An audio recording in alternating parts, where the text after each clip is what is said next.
As you can see, summer isn't here. We thought it was, but it's not.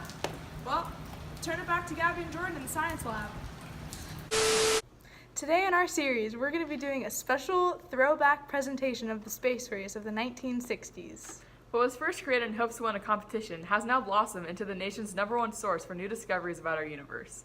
Whether it be on Earth or in the upper atmosphere, the National Aeronautic and Space Administration, long for NASA, pursues valuable and beneficial research every day.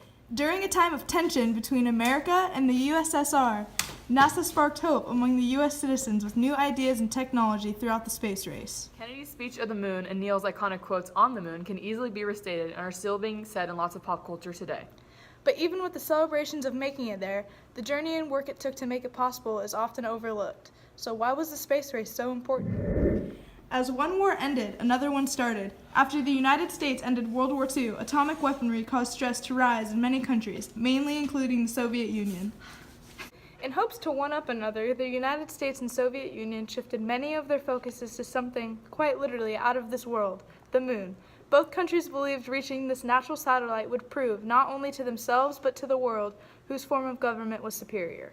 This science-based tussle became known as a space race and was closely followed by people all over the globe. Though the Soviet Union already landed a probe on the moon, manned missions were quickly trying to be launched.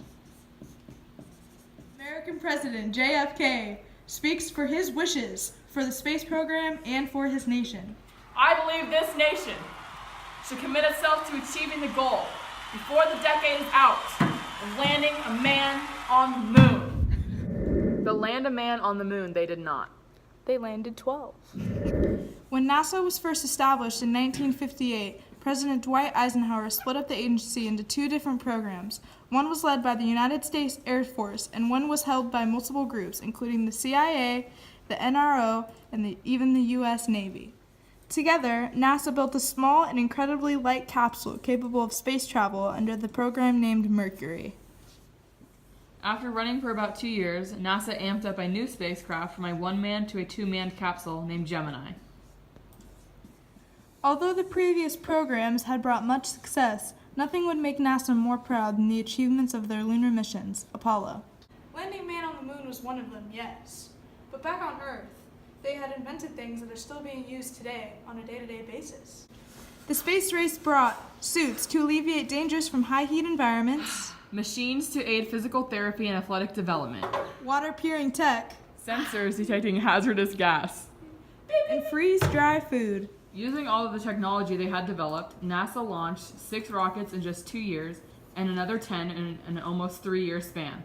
The first Mercury missions include astronauts Gus Grissom, John Glenn, Scott Carpenter, Wally Schirra, Gordon Cooper, and Alan Shepard. These relatively short Earth orbitals began launches on May 5th, 1961 with Shepard, and finished with Cooper on May 15th, 1963.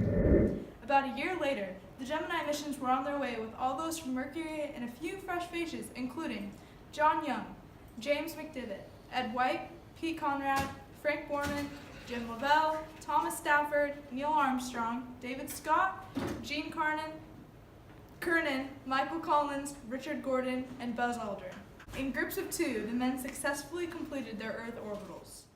These 10 missions started on March 23, 1965 with Grissom and Young, and ended with Lovell and Aldrin on November 11, 1966. During this time of American success, the Soviets also had some celebrations of their own. On June 16, 1963, cosmonaut Valentina Tereshkova became the first woman to reach space and orbit the Earth. The USSR also performed the first spacewalk with cosmonaut Alexei Leonov on March 18, 1965. Each country had improved intensely and was truly about neck and neck in the race. But in 1969, the U.S. proved dominance and determination by taking a small step back and a giant leap forward. At this point in the space race, NASA had generally only been experiencing triumph, so it was only natural for a tragedy to take place. What was intended to be the first manned Apollo mission ended with the death of 3 top-notch astronauts. On January 27, 1967, a fire broke out in the cockpit of the capsule, trapping the crew inside.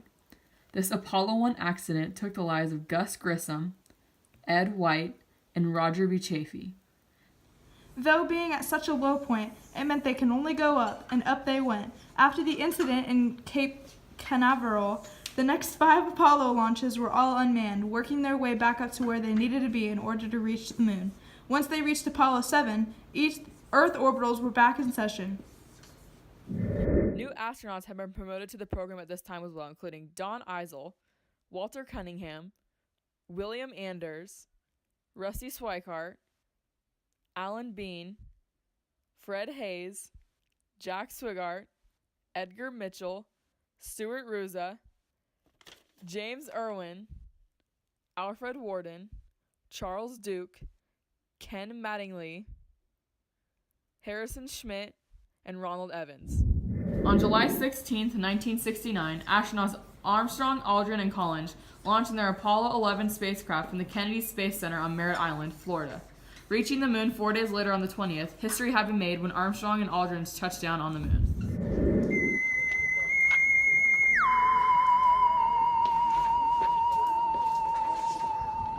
On the moon came Neil's iconic quote.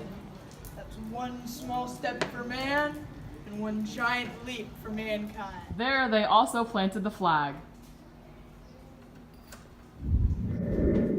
Upon their return, 6 more missions were launched, all but one touching down on the moon again. The one that was unable to complete its route was, ironically enough, Apollo 13.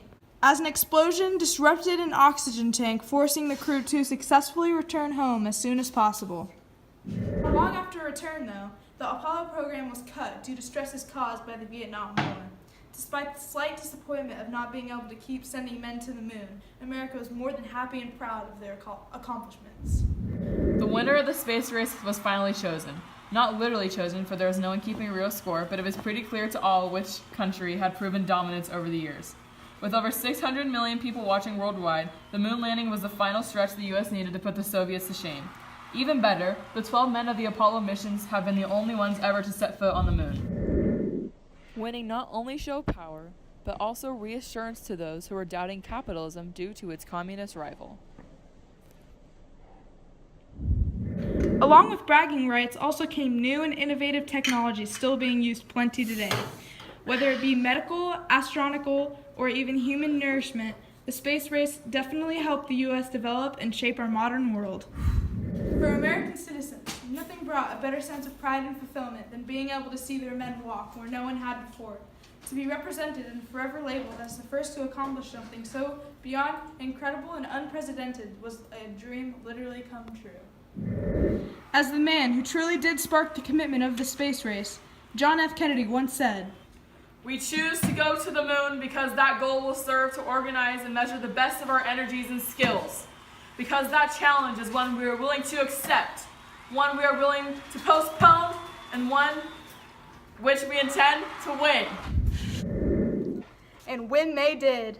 Thank you for tuning in to the Science Lab. We hope you enjoyed this presentation on the space race. We'll see you next week with our thoughts on vaping.